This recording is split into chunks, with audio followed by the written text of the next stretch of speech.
na bunga ng atong cover crop. Yeah. Okay, hapit na ta mag-harvest, guys. Papatambok ni sa ato ang farm.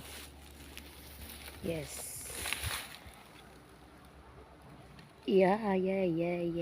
Thank you, Lord. Okay. Dara atong seedlings. Tambok na siya kayo. Puhonay. Yes. Expand na to ang atong cover crops. Wow. Save na kayo, guys. Dili na ta mamalit. Wala siya. Okay. Thank you so much. Thank you, sir. Grace God. Love you.